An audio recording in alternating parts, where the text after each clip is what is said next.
제가 이 교회 처음 와서 잠깐 기도를 하는데 희한하게 눈물이 났습니다. 이 보잘것없는 사람을 이렇게 귀한 자리에 불러주신 것도 감사하고 또 이렇게 말씀을 나눌 수 있게 해주신 것도 너무 감사하고 그래서 그냥 갑자기 눈물이 나더라고요. 이런 경험이 처음인 것 같습니다. 교회 가면 그냥 늘상 하던 기도인데 근데 아까 또 찬송 듣고 하는데 또 눈물이 나고 우리 아버지 생각나서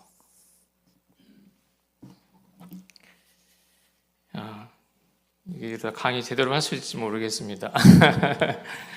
우리 담임 목사님하고 제가 좀 일찍 왔어요. 1시 한 20분쯤 왔는데 그렇습니까? 담임 목사님 전도 얘기를 너무 신나게 하셔가지고 제 과일을 사모님이 주셨는데 과일을 한 점을 못 먹고 너무 보기 좋았어요. 목사님이 막 그 필리핀 선교 얘기, 중국 선교 얘기 하시는데 또 본인 개척하실 때 얘기하시는데 그냥 듣는 것만으로도 너무 행복했고 과일 그 한 점 먹을 시간이 없었습니다. 너무 감사합니다. 저한테 주어진 시간이 얼마인가요? 거기에 제가 맞출 수 있습니다. 1시간이니까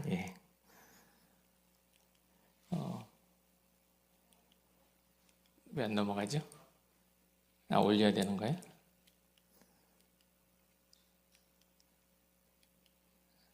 넘어가네요. 왜 빨리 안 넘어가나요? 이게 뭐가 제가 잘못하고 있네?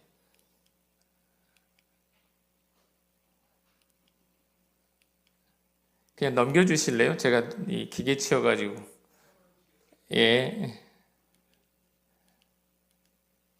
여기부터 하겠습니다. 제가 이수교회를 섬기고 있습니다. 전에는 천안교회를 11년 섬기다가 이수교회 섬긴 지가 12년 됐습니다. 이수교회 와서 장립이 됐고요.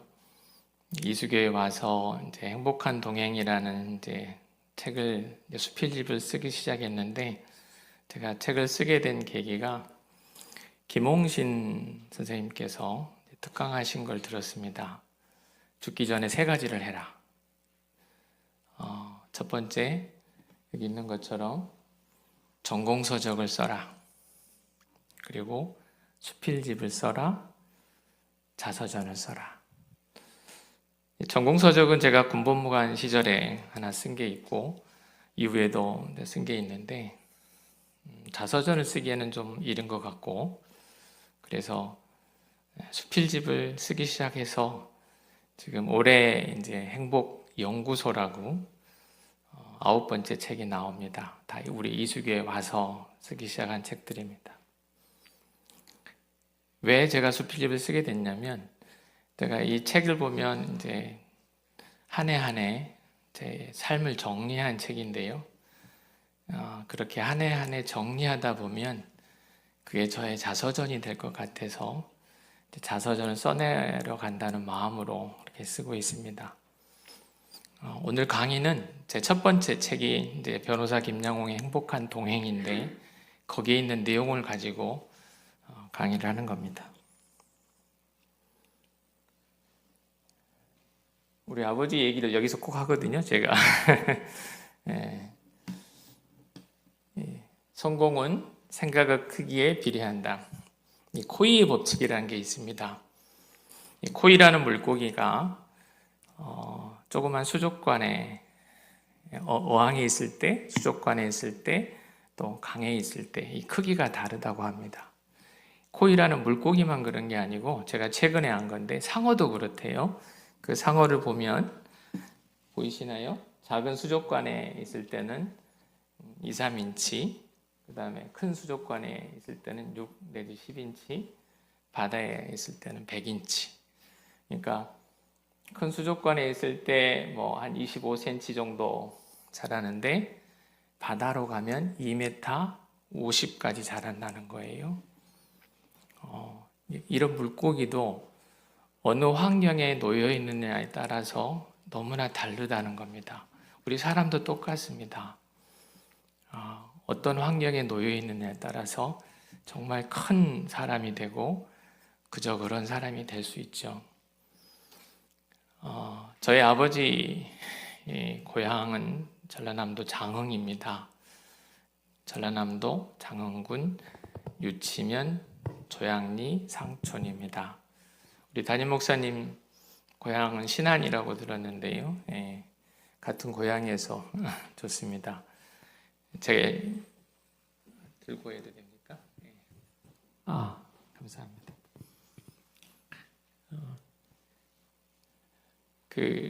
제가 7살 때 처음으로 버스란 걸 봤습니다. 태어나서 버스를 처음 봤는데 그런 꼴짜기에서 자랐는데 저희 아버지가 자식들을 가르쳐야겠다고 생각하셔서 저를 광주로 데리고 나오셨죠. 저희 아버지는 초등학교밖에 졸업 못 하셨는데 도로 청소를 하시면서 저희 자녀들 사남매를 잘 키우셨습니다. 저희 아버지는 저를 강으로 데리고 나오신 거죠. 그래서 지금 제가 이 자리에 있다고 생각을 합니다. 어느 날 제가 보니까 집의 크기가 아니라 꿈의 크기가 세상을 바꿉니다. 여러분의 미래를 바꿉니다.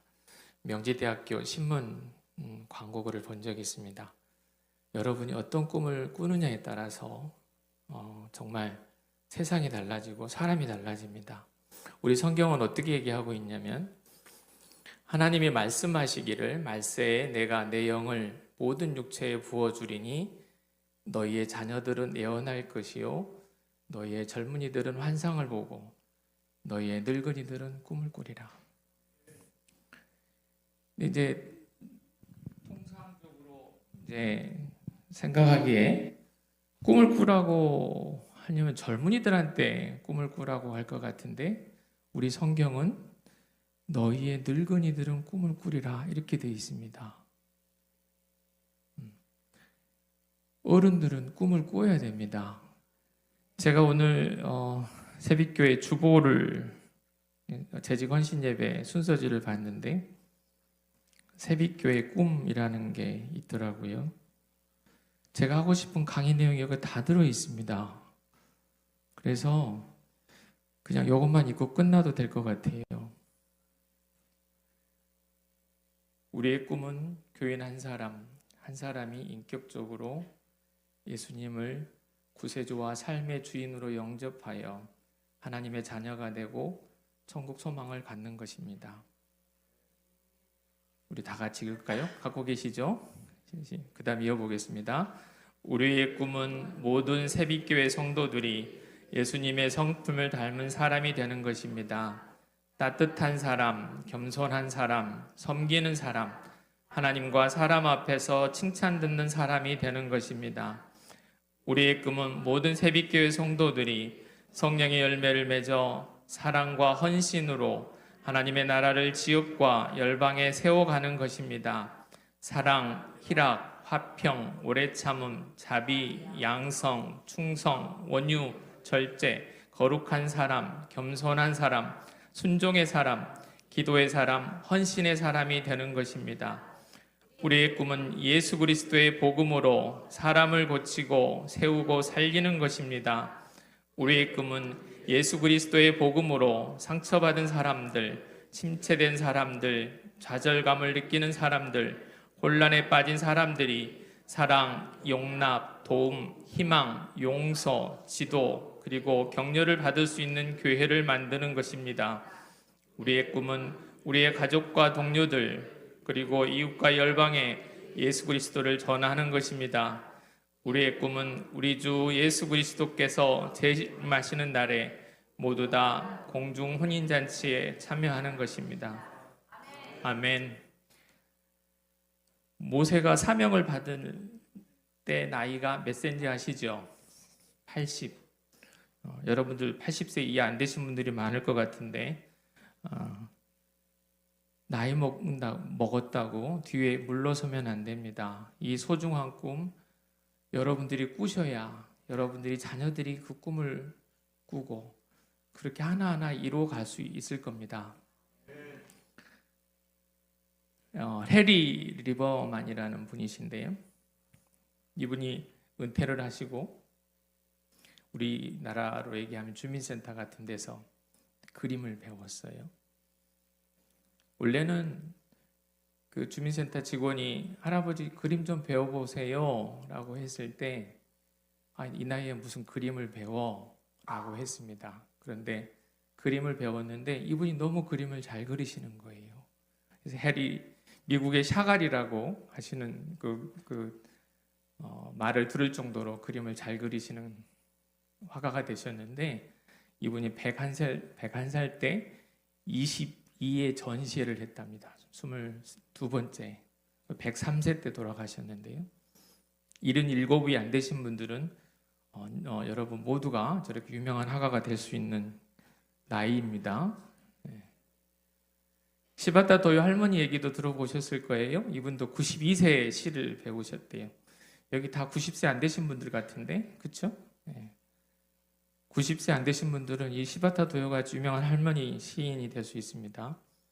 98세 처음으로 시집을 쓰셨고 약해지지 마라는 시는 160만 부나 팔렸다고 합니다. 여러분들 꿈꾸는데 돈 드는 거 아니잖아요. 꿈꾸시고 그리고 오늘 제가 같이 우리 함께 읽은 새빛교회의 꿈, 이거는 새빛교회만의 꿈이 되어서는 안 됩니다. 우리 가정의 꿈이 돼야 되고 우리 대한민국 모든 교회의 모든 그리스도인들의 꿈이 되길 소망합니다. 네. 저도 그래서 꿈이 있어요. 버킷리스트라고 그래서 한 10가지를 잡아봤는데요. 오늘 강의를 들으신 여러분들은 제가 숙제를 내드릴 겁니다. 특히 우리 심우장로님들은 그리고 제 고등학교 선배님이 계시는데 우리 김재영 안수 집사님 선배님이시지만 오늘 숙제를 하셔야 됩니다. 내가 이 하늘나라 가기 전까지 이루고 싶은 10가지 꿈을 한번 적어 보십시오. 그래서 그 꿈이 나를 이끌게 해야 됩니다.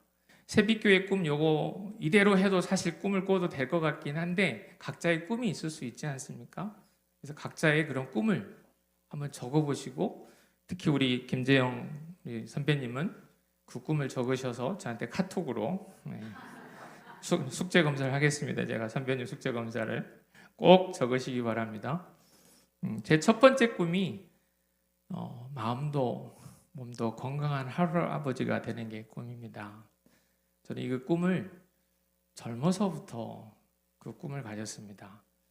행복한 동행 원에 보면 이제 우리 지영은 목사님이 추천사를 써주셨는데 지영은 목사님도 그 20대 때 제 꿈을 들으셔가지고 세상에 할아버지가 꿈인 사람이란다 이런 식의 추천사가 있습니다. 대신 몸도 마음도 건강한 할아버지가 되는 게 꿈입니다. 그래서 더 나눠주고 싶고 더 사랑해주고 싶고 더 보듬어주고 싶고 그런 할아버지가 되고 싶습니다. 두 번째가 제 자리 잘 지키기입니다. 제가 이수교회 새가족부 부장으로 사실상 오자마자 사실 새가족부를 맡고 있는데요. 제가 생을 마감할 때까지 저는 새가족부를 하고 싶습니다. 70세 은퇴를 하면 새가족부 부장은 내려놓겠지만 새가족부 부원으로라도 저는 평생 새가족부를 섬기고 싶고 그리고 제가 하고 있는 게 저희는 1부 예배, 2부 예배가 있습니다. 1부 예배 8시인데 1부 예배 마치고 하는 목장 모임이 있거든요. 그래서 그 목장 모임 이제 리더를 제가 하고 있는데 그 목장에 권사님이 3분이 계시는데 그 권사님 3분이 한결같이 남편의 밥을 해주러 가셔야 된대요. 그러니까 9시 예배 마치고 목장 모임 마치고 집에 가서 이제 밥을 해야 되는 거예요. 그래서 목장 모임을 한 30분밖에 못 해요. 근데 그 목장 모임이 너무 저는 좋아요. 너무 은혜롭고. 그래서 제가 그 목장 모임만큼은 제가 걸어 다닐 수 있을 때 천국 가기 전까지는 제가 하고 싶다고 그랬습니다. 예. 제가 교회 장로로서 또 변호사로서 또 집에서는 남편으로서 또 아버지로서 아들로서 제 자리 잘 지키는 게 저의 두 번째 꿈입니다. 세 번째는 아내와 단둘이 1박 2일 여행하기가 있는데요. 제 강의를 아내가 항상 모니터링 하기 때문에 그래서 세 번째를 그냥 넣는 거고요. 아무튼 이런저런 것들이 쭉 있는데 그 중에 하나가 10년 단위로 북 콘서트를 하는 겁니다. 그래서 60세 때 제가 북 콘서트를 할 건데 날짜까지 정해져 있습니다. 2028년 4월 15일 날 이수교에서 하기로 되어 있고요. 초청 인사도 다 정해져 있습니다. 우리 김홍신 작가님도 오시기로 했고 이제 행복한 동행 추천사 써주신 분들 중에 조국 교수님 빼놓고는 다 오시기로 했습니다.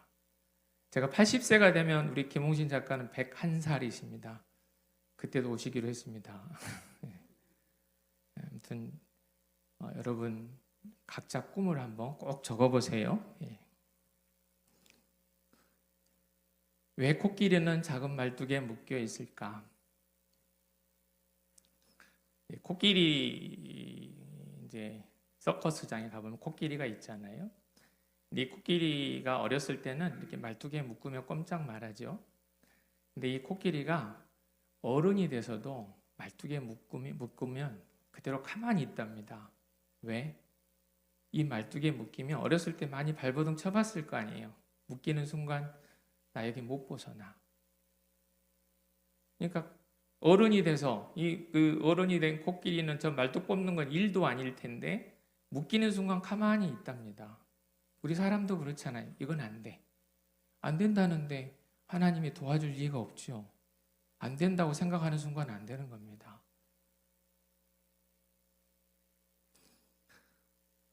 작은 일에 최선을 다해야 한다. 영화 영린이라는 영화 오래전의 영화였는데요.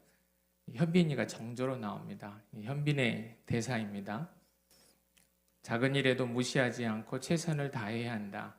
작은 일에도 최선을 다하면 정성스럽게 된다. 정성스럽게 되면 겉에 배어나오고 겉에 배어나오면 겉으로 드러나고 겉으로 드러나면 이내 밝아지고 밝아지면 남을 감동시키고 남을 감동시키면 이내 변하게 되고 변하면 생육된다. 그러니 오직 세상에서 지극히 정성을 다하는 사람만이 나와 세상을 변하게 할 수 있는 것이다. 제가 전남대를 졸업을 했습니다. 그래서 제가 90안에 들어가서 요새 나이로 24살에 시험을 합격을 했는데요. 제가 90안에서 들었던 말이 있습니다. 저희 아버지 장례식장에 왔던 그 선배님이 저를 보자마자 하시는 말씀이 양홍이가 청소는 잘했지. 전 공부 잘했다는 얘기 안 들어봤고요. 청소 잘했다는 얘기는 듣고 살았습니다. 우리 성경에도 있어요. 지극히 작은 것에 충성된 자는 큰 것에도 충성되고 지극히 작은 것에 불의한 자는 큰 것에도 불의하니라. 작은 것이 큰 것입니다. 안창호 선생도 비슷한 말씀을 하셨는데요. 작은 일이라도 내가 맡은 일을 열심히 하면 그것이 곧 나라를 사랑하는 길이다. 제 아들이 중학교 때인가 고등학교 때인가 노인들 계시는데 이제 섬기는 그런 봉사활동을 하게 됐습니다. 그래서 아들한테 나란 일 잘 하고 오라고 그랬습니다. 어른들을 섬기는 거, 노인을 섬기는 거, 이게 나란 일이 아니고 뭐겠습니까? 그렇죠? 그냥 어떤 봉사 시간 때우는 게 아니라 작은 일에 최선을 다하는 거, 이게 나란 일입니다. 항상 맑으면 사막이 된다. 우리 인생살이 중에 우리 김재영 선배님도 산전수전, 공중전 다 겪으셨을 텐데 이 자리에 그런 시련, 고난 없는 분이 어디 있겠습니까? 저도 길가에 풀이 불어올 때가 있었습니다. 그냥 항상 좋은 날 있었으면 좋겠죠. 근데 이 스페인 속담인데요. 항상 맑으면 사막이 된다. 비가 내리고 바람이 불어야만 비옥한 땅이 된다. 여러분들 고난은 변형된 축복이라는 설교 말씀 많이 들으셨을 텐데 실제 삶이 그렇지 않습니까? 고난이 왔을 때 하나님께서 나를 단련시켜서 정금같이 쓰시려고 그렇다고 믿으면 되는 겁니다. 내일 일은 내일이 염려할 것이요. 제가 애우는 성경 구절이 3개 있습니다. 전에 담임 목사님께서 우리 성도님들한테 성경 구절 외우는 숙제를 시키셨는데 그래서 저도 장로라서 할 수 없이 저도 다른 구절 외웠다가 또 다 까먹었어요. 우리 담임 목사님 여기 보면 성경 암송 구절이 있던데요. 어디 봤는데 제가 이번 주 성경 암송 여기 많은 걸 어떻게 다 외웁니까? 근데 제가 외우는 구절이 3개 그건 절대 안 까먹을 것 같아요. 제가 천국에 갈 때도 안 잊어버릴 것 같아요.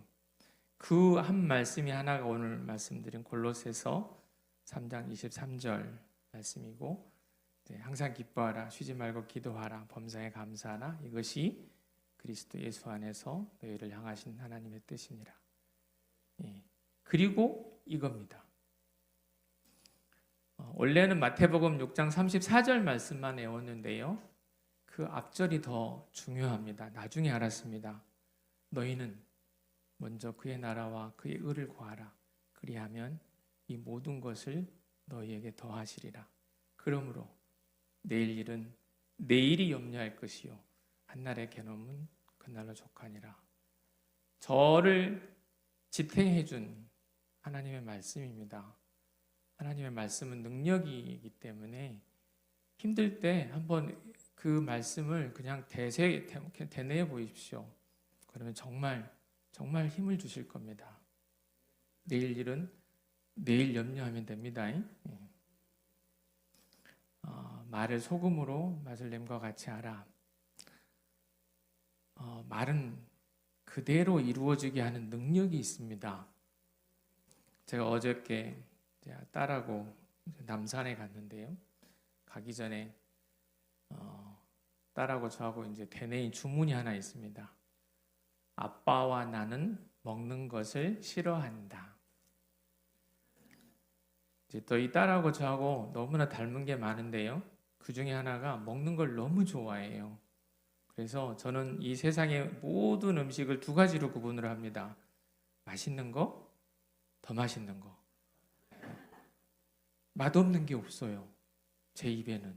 입을 축복받아가지고 그러다 보니 이 보이지 않으시지만 이 밑에 뱃살이 엄청 많이 나와가지고요. 아내의 그 잔소리를 듣지 않으면 하루가 지나가지 않을 정도로 자꾸 잔소리를 듣고 있는데 그래서 어저께 우리 딸하고 저하고 아빠와 나는 먹는 것을 좋아하지 않는다. 주문을 내기로 했어요. 왜? 말은 씨가 돼서 자라잖아요. 말은 그대로 이루어지는 능력이 있거든요. 제 자식 자랑 같아서 하기가 좀 그러긴 한데 제 아들이 고등학교 때 반에서 한 5등 했어요. 우리 김재영 선배님 학교 다닐 때는 반에서 60명, 70명인데 지금은 한 30명이에요. 저도 반에서 한 5등 했거든요. 제 아들이 반에서 5등 했으면 저보다 못하는 애예요. 그렇죠? 얘가 이제 고3 시험을 망쳤어요. 어쨌든 그래도 다행히 보결로 중앙대를 들어가서 저는 다니라고 그랬어요. 얼마나 좋아요, 중앙대. 내가 재수를 하겠대요. 그래서 저는 반대했어요. 얘 하는 꼬라지로 봐서는 뭐 중앙대가 어디예요. 그대로 유지하기도 힘들 것 같았어요. 제가 재수하고 얼마 안 돼서 제가 기도를 했는데 아침에 밥 먹을 때 기도하고 학원에 갈 때 기도를 했는데 하나님, 우리 아들 만점 맞게 해주세요. 말도 안 되는 기도를 한 거예요. 그리고 이제 그때 코로나가 한참 창고를 할 때여가지고 학원도 문 닫고 이럴 때 제 아들이 저희 사무실에 와서 어디 공부할 데가 없으니까 집에서는 게임만 하게 되고 와서 이제 공부를 한 달인가 했는데 제 여직원이 이제 아들한테, 아들 이름 은철입니다. 은철아, 네 꿈이 뭐야? 만점이요. 그래서 제 여직원이, 그래, 꿈은 크게 가져야지. 시험 전날 애가 항상 느긋하거든요. 얼마나 느긋하냐면 제가 속이 느림 보여가지고, 느림보가 그런 느림보가 없어요. 맨날 게임만 하고. 심지어 초등학교 때 제가 해병대 캠프를 보냈다니까요. 하다 느림 보여가지고. 근데 그 시험 전날 잠을 한숨을 못 잤어요. 제가 별짓을 다 했어요. 야, 목욕하고 와. 누워? 안수기도 해주고. 야, 바나나 먹어봐. 잠을 한숨 못 잤어요. 긴장을 해서. 차를 태워다 주는데 막 토가 나오려고 한대요. 그런데 시험을 보고 나서 결과적으로 수학 하나밖에 안 틀렸어요. 그냥 저는 사실 애가 만점 말이라고는 저는 꿈에도 생각 못 했고요. 그냥 입에서 나왔어요. 그런데 수학 하나밖에 안 틀렸다니까요. 말이라는 게, 기도라는 게 정말 무서운 거예요.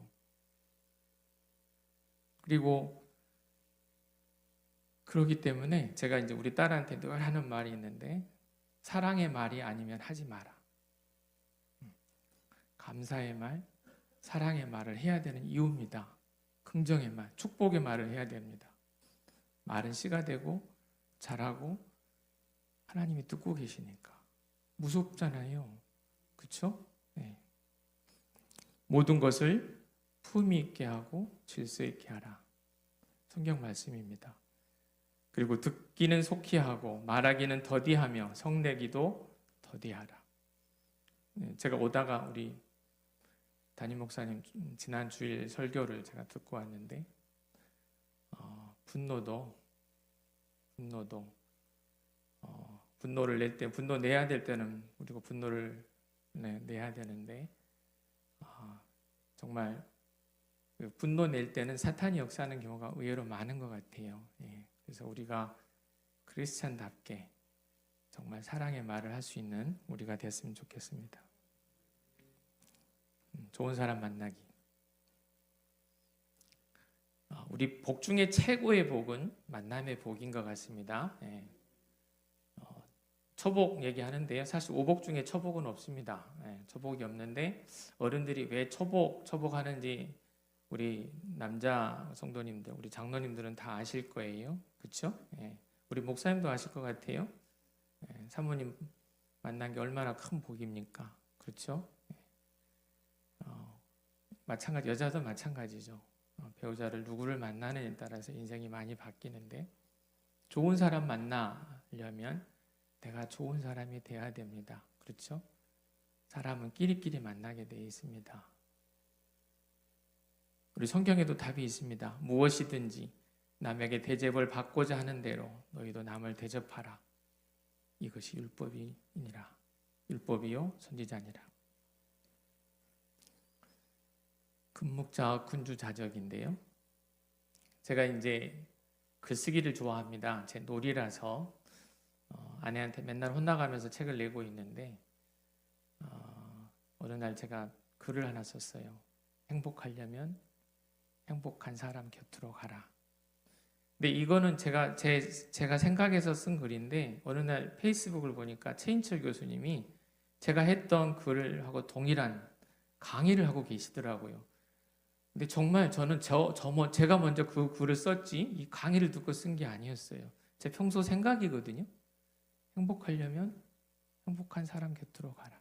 근데 이게 연구 결과랍니다. 이 최 교수님 강의 여기 녹색, 파란색 이렇게 잘 안 보이실 텐데 파란색은 행복감이 낮은 사람, 연두색은 행복감이 높은 사람. 그래서 끼리끼리 이렇게 모여 살더라는 거예요. 그래서 내가 행복하면 내 친구는 행복해질 가능성이 15%, 친구의 친구는 10%, 친구의 친구는 6% 행복해질 가능성이 있다는 겁니다. 말을 바꿔서 하면 내 옆에 사람이 행복하면 내가 행복해질 가능성이 높잖아요.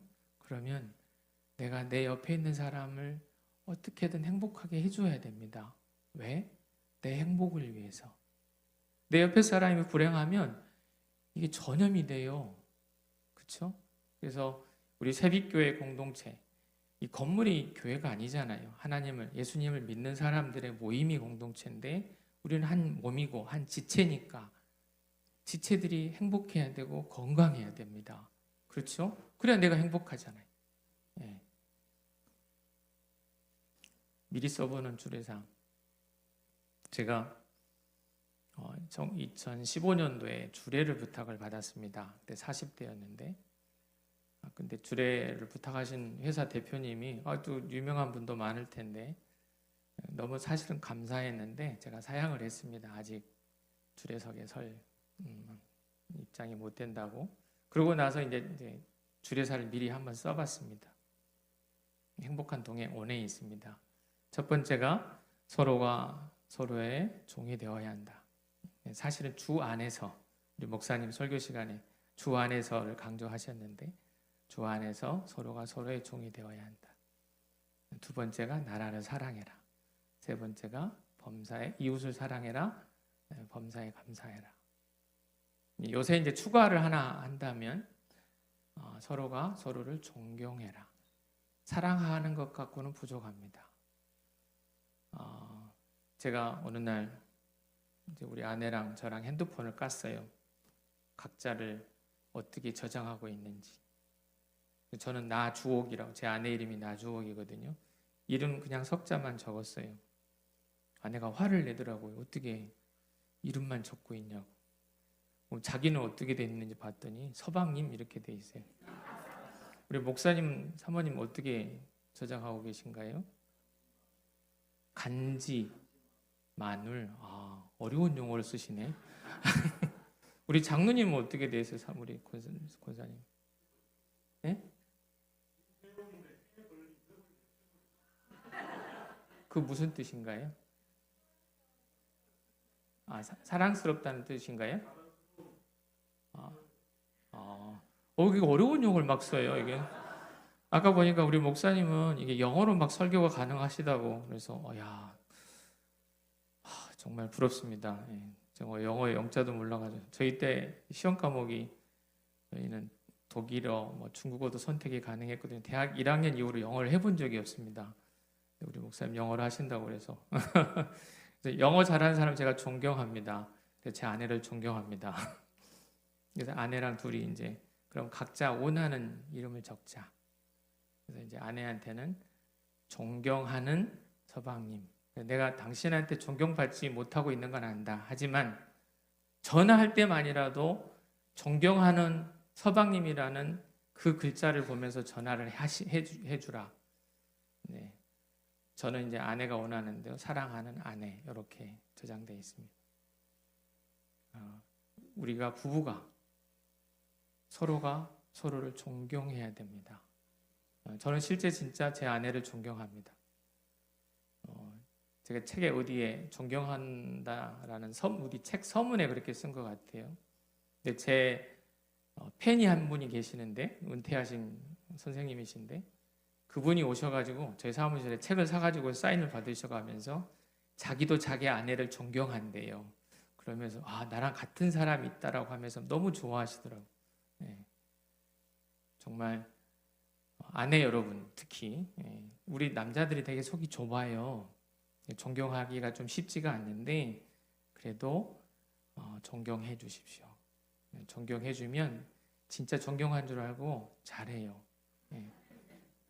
사람이 남자가 이게 의외로 막 넓을 것 같죠? 절대 그렇지 않아요. 저를 봐도 그래요. 부부싸움을 하면 사과를 항상 아내가 합니다. 우리 담임 목사님이 설교하실 때 큰 사람이 먼저 사과를 한다 이렇게 하시더라고요. 근데 전적으로 공감합니다. 큰 사람이 먼저 사과를 하게 돼 있어요. 그래서 제가 아내를 존경한다니까요. 네. 그래서 남편이 속이 밴댕이 같다 하더라도 그래도 존경해주고 어떡하겠습니까? 누가 데리고 살겠어요, 그렇죠? 네. 불쌍히 여겨주시면 그거를 알아요. 사람은 영물이라서 아내가 나를 존경하구나, 나를 정말 사랑하구나. 그만큼 또 단순하기 때문에 더 하려고 할 겁니다. 서로 서로가 주 안에서 서로 종이 대들고 노력을 해야 됩니다. 그리고 하나, 나라를 사랑하십시오. 나라를.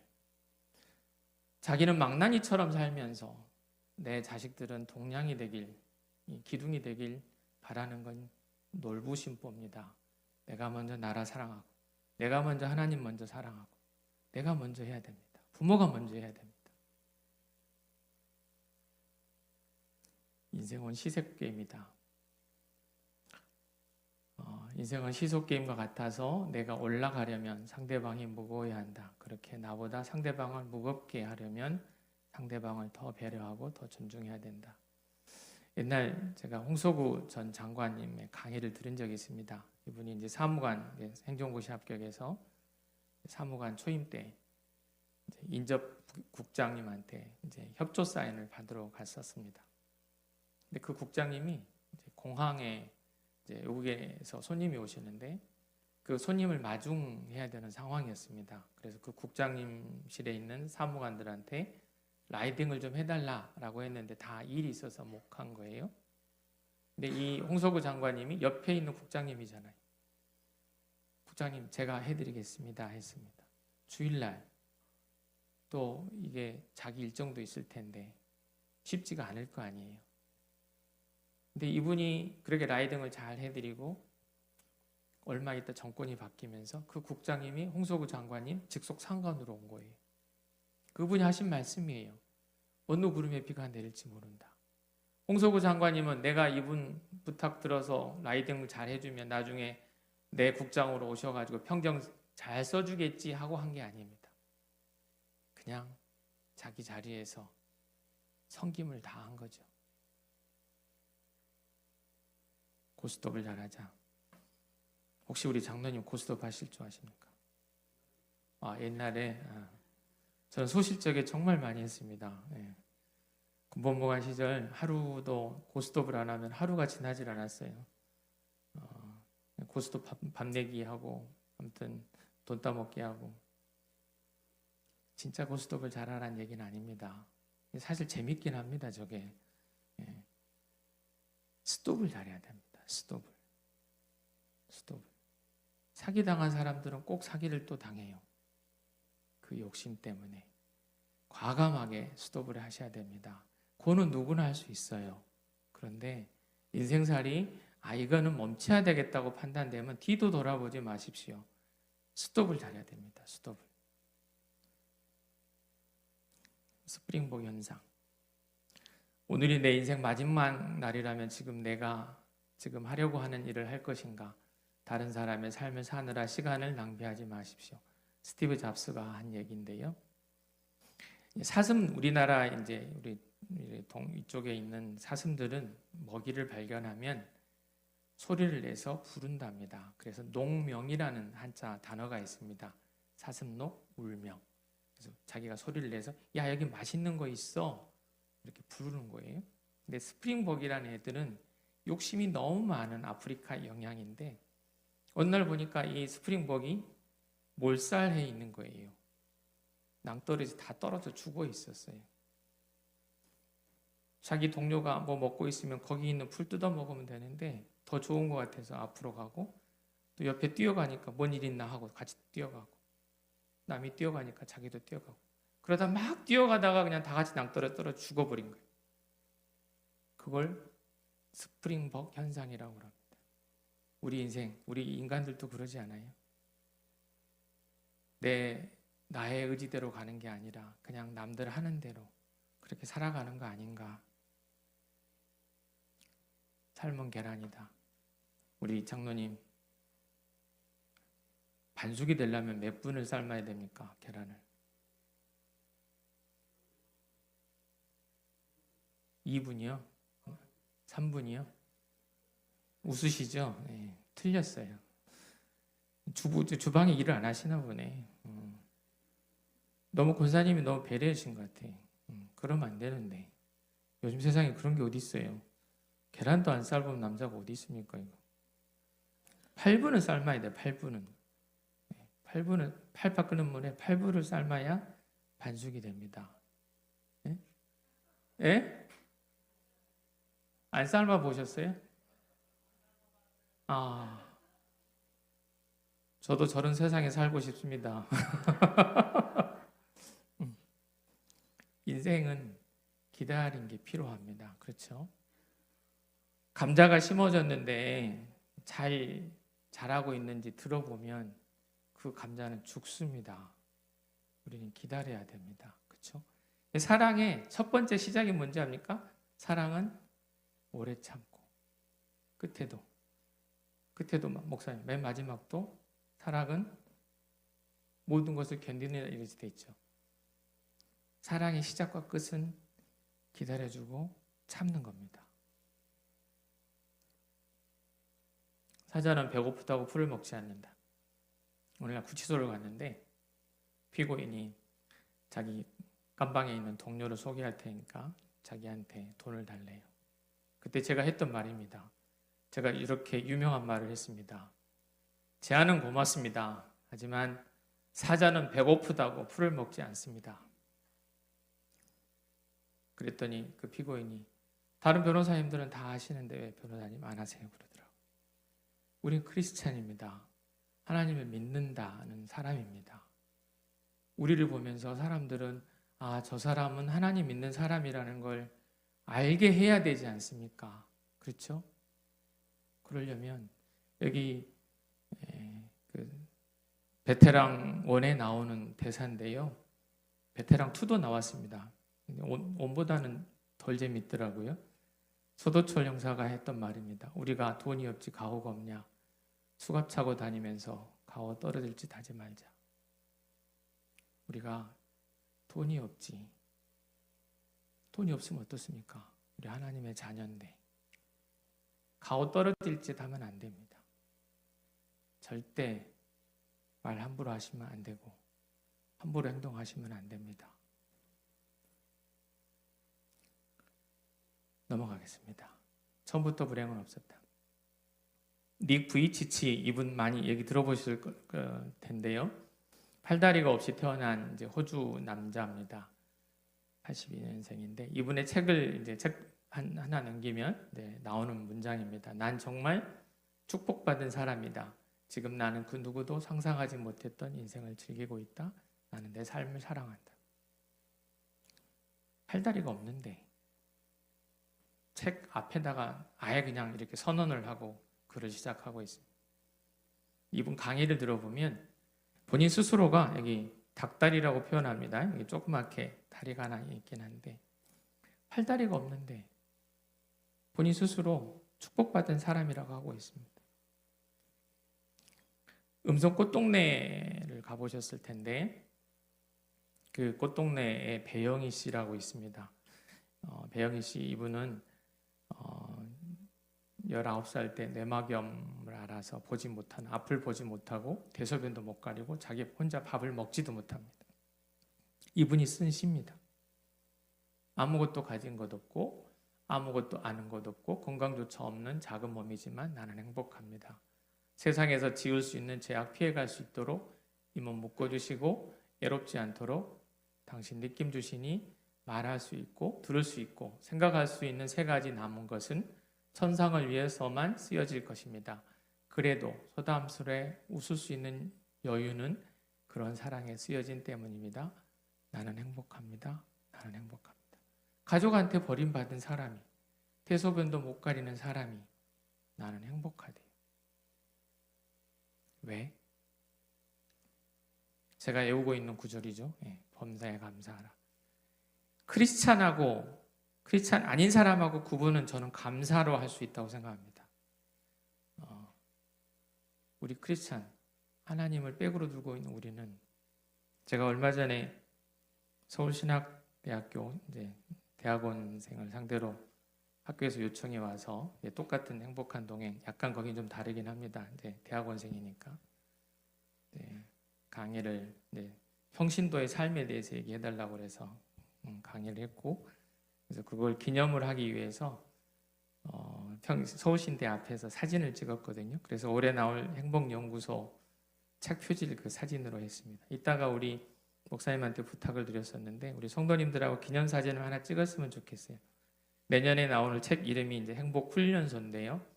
거기에 우리 성도님들의 사진이 들어갈 겁니다. 그래서 꽃단장 안 하셔도 좋으니까 같이 사진 찍고 그렇게 했으면 좋겠습니다. 그 김홍신 선생님한테 이제 신학대 강의하러 간다고 하면서 선생님께서 우리 신학대 원생들한테 하고 싶은 말씀 한마디 해주십시오 했더니, 김홍신 선생님은 이제 천주교 신자이긴 한데 불교 쪽에 가까운 천주교 신자거든요. 그분이 그런 얘기를 하시더라고요. 신학대학원생이면 목사님 되고자 하는 분들인데 하나님 믿는 분들 아니냐. 그러면 여러분들이 어마어마하게 행복해야 된다. 어마어마하게. 하나님을 믿는 여러분들은 신학대학 원생이나 목사님만 어마어마하게 행복해서는 안 되고 여러분들은 어마어마하게 행복해야 됩니다. 그렇게 또 살아내야 됩니다. 감사할 수 있을 거리가 많을 때 감사는 누구나 할 수 있습니다. 근데 말씀드렸잖아요. 하나님 믿는 거하고 안 믿는 거하고 차이는 감사할 수 없는, 그럼에도 불구하고 감사하는 게 우리 크리스찬의 삶인 겁니다. 하나님께서 우리 인생을 책임져 주실 거기 때문에 그럼에도 불구하고 그래도 감사해야 됩니다. 사람은 행복하기로 마음 먹은 만큼 행복하다. 우리 담임 목사님 링컨 얘기하셨죠? 예. 허들링. 이 남극하고 북극이 있는데요.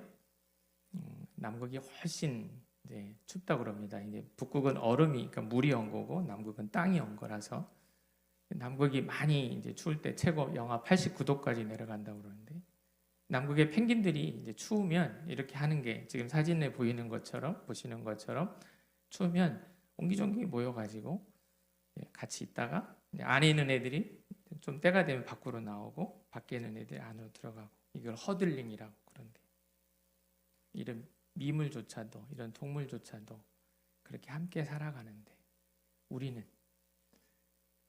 그렇게 살아가야죠. 더불어 살아가야죠. 그렇죠? 함께 살아가야죠. 지렁이 시체 치우는 사람. 사실 제 행복한 동행 책 제목이 지렁이 시체 치우는 사람으로 할 뻔했습니다. 근데 못한 이유가 있죠. 우리 장로님, 제가 왜 지렁이 시체 치우는 사람 제목을 못 정했을까요? 아실 것 같은데.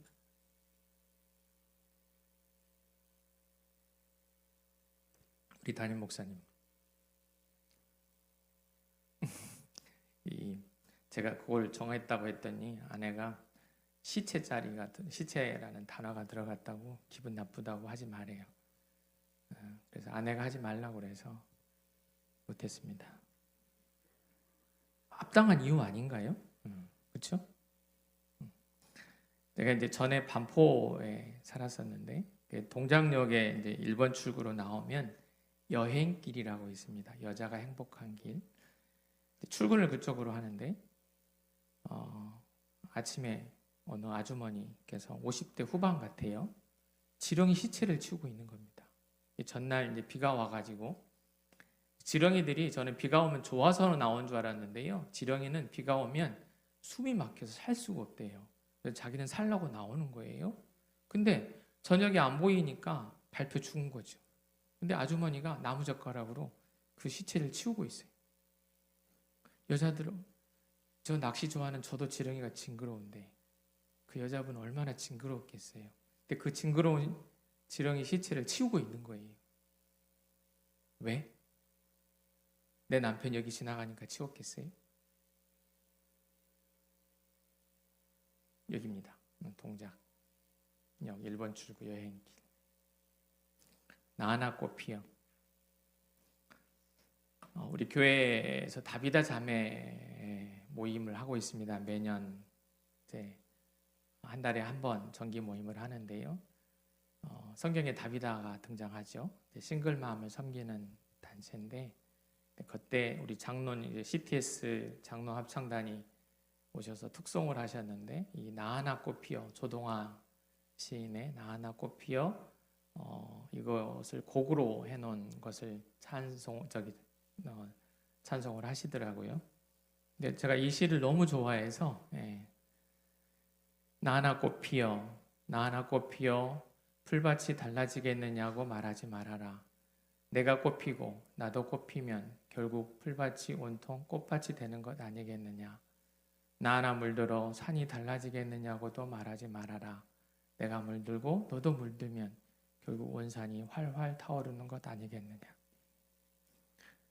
이 세상 내가 변한다고 변하지 않을 겁니다. 하지만 그렇다 하더라도 우리 새빛교회 성도님만이라도 저라도 변해야지요. 길 가가면서 떨어진 휴지 하나라도 줍고 그 시체 치우는 여자분처럼 뭐 하나라도 할 수 있을 때 우리가 하면 되죠. 그렇게 해서 사랑을 나눠주고 내가 할 수 있는 거 하면 이 세상은 바뀔 겁니다. 네. 하늘 향한 꿈. 우리 담임 목사님 나중에 우리 교회 저희 사무실에 한번 오시겠다고 하셨는데 오시면 보실 수 있는 그림입니다. 제가 이 장미를 그리신 권사님이신데요. 이길순 권사님인데 이분은 장미만 그리세요.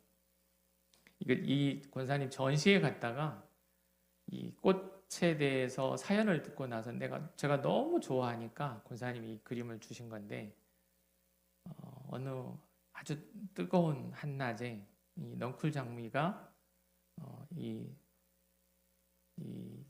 뭐죠? 시골에 저기 뭐라고 그러죠? 저걸 뭐라고 철판?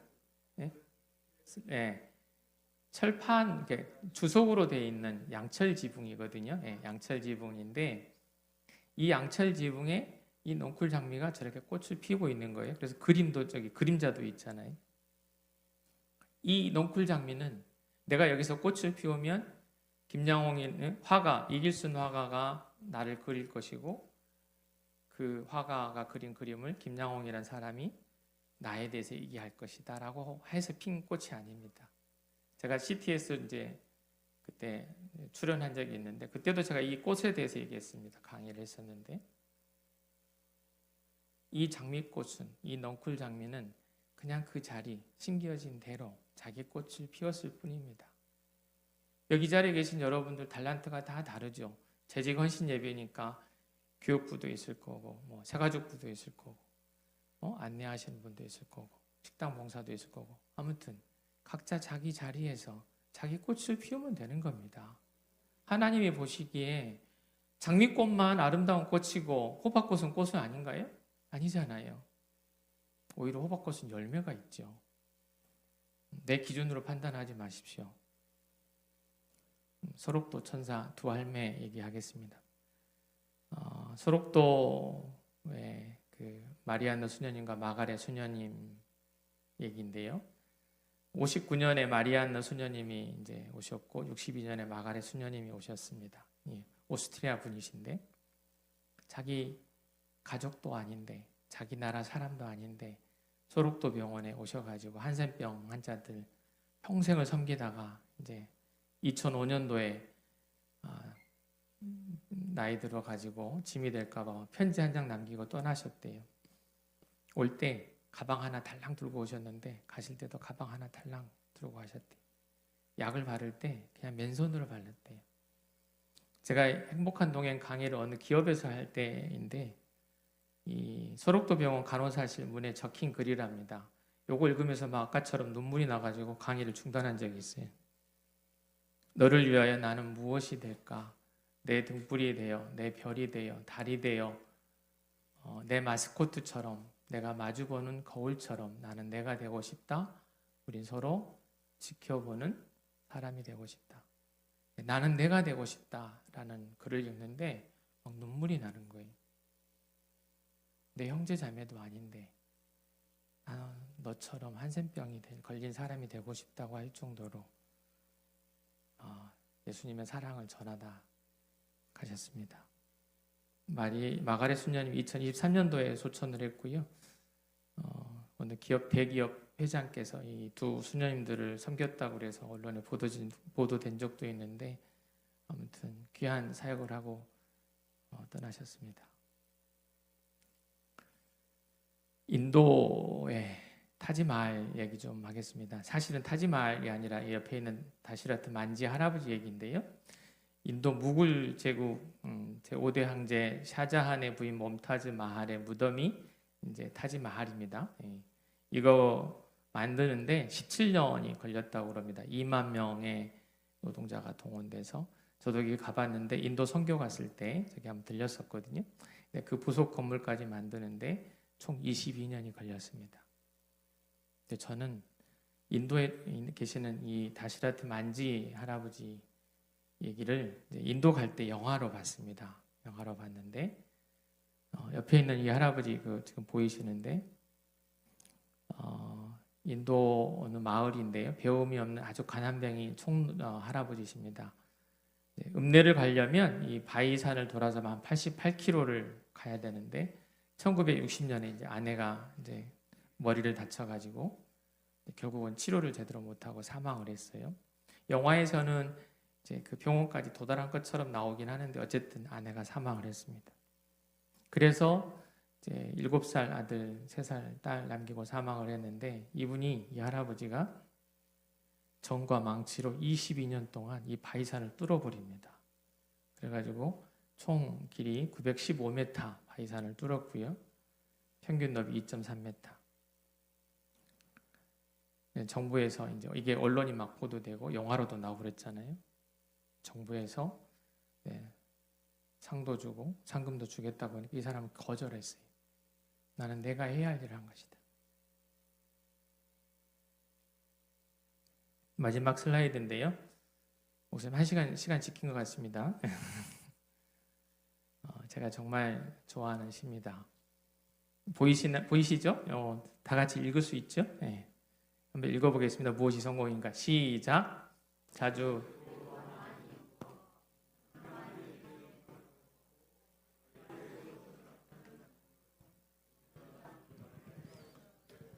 친구의 배반을 참아내는 것, 아름다움을 식별할 줄 알며 다른 사람에게서 최선의 것을 발견하는 것, 건강한 아이를 낳든 한때기의 정원을 가꾸든 사회 환경을 개선하든 자기가 태어나기 전보다 세상을 조금이라도 살기 좋은 곳으로 만들어 놓고 떠나는 것, 자신이 한때 이곳에 살았음으로 해서 단 한 사람의 인생이라도 행복해지는 것, 이것이 진정한 성공이다. 아멘. 자신이 한때 이곳에 살았음으로 해서 단 한 사람의 인생이라도 행복해지는 것, 이것이 진정한 성공이다. 우리 새빛교회의 꿈, 이 꿈만 이루어지면 다 그렇게 사는 거 아닐까요? 그래서 우리 주일날 설교하시기 전에 이거 우리 낭독하시죠? 정정하신가요? 우리 사람은 잘 잊어버리니까 또 기억할 수 있게끔 제가 출근하면 맨 먼저 하는 게 있습니다. 저 2017년 장로 장립이 됐는데요. 장로 장립회를 3번 읽습니다. 근데 아직도 못 외우고 있습니다. 매일 3번 읽어도 그거 한 번 읽고 그리고 이제 제가 기도하는 게 이제 지난해 11월 달에 담임 목사님이 이제 일어나시면서 하시는 기도가 있다고 그래서 저도 따라서 하나 또 담임 목사님 하시는 대로 장로 장립회 있고 매일 하는 기도. 아까 기도할 때 제가 항상 사랑합니다, 감사합니다로 저는 항상 기도를 시작하는데 오늘 하루 지난주 설교하실 때 담임 목사님은 오늘 하루 마지막 날이라는 마음가짐으로 산다는 설교를 하신 걸 봤는데 오늘 하루 선물로 주셔서 감사합니다. 오늘 하루 저의 몸과 마음의 건강을 지켜주십시오. 오늘 하루 하나님께 영광, 이웃에게 유익되는 삶을 살게 하옵소서. 오늘 하루 저의 삶이 예배가 되고 전도가 되게 하옵소서. 오늘 하루 하나님이 주신 시간 낭비하지 않게 하옵소서. 그리고 항상 감사하는 마음 주옵소서. 예수님의 이름으로 간절히 기도합니다. 이렇게 이제 제 기도가 돼 있는데요. 우리는 내일이 보장된 사람들이 아닙니다. 내일이 어떻게 보장되어 있습니까? 언제 하늘나라 갈 줄 모르지 않습니까? 우리 담임 목사님 설교 말씀처럼 오늘 마지막 날이라고 생각하고 감사함으로 가득 채웠으면 좋겠습니다. 재직 여러분들이 감사해야 우리 성도님들이 여러분들의 얼굴을 보고 여러분들의 삶을 보고 감사하는 삶을 살아낼 거 아닙니까? 여러분들은 그런 귀한 책무를 가지셨습니다. 좀 부족한 강의인데요. 처음에 우리 아버지 때문에 눈물이 나서 좀 눈물 글썽인 거 좀 그래도 우리 아버지는 좋아하셨을 것 같아요. 우리 아들이 이런 귀한 자리에서 이런 말씀을 나누고 하는 모습 보시면서 좋아하실 것 같아요. 여기 계신 우리 장로님, 권사님, 우리 집사님들이 저희 아버지처럼 꿈을 가지시고 그래서 여러분들의 자녀들이 여러분들의 손자들이 진짜 하나님의 위대한 사람이 되어서 정말 다른 사람들 행복하게 해주고 우리 모두가 그렇게 행복한 동행하는 우리 하나님과 동행하는 우리 모두가 됐으면 좋겠습니다. 마치겠습니다. 감사합니다.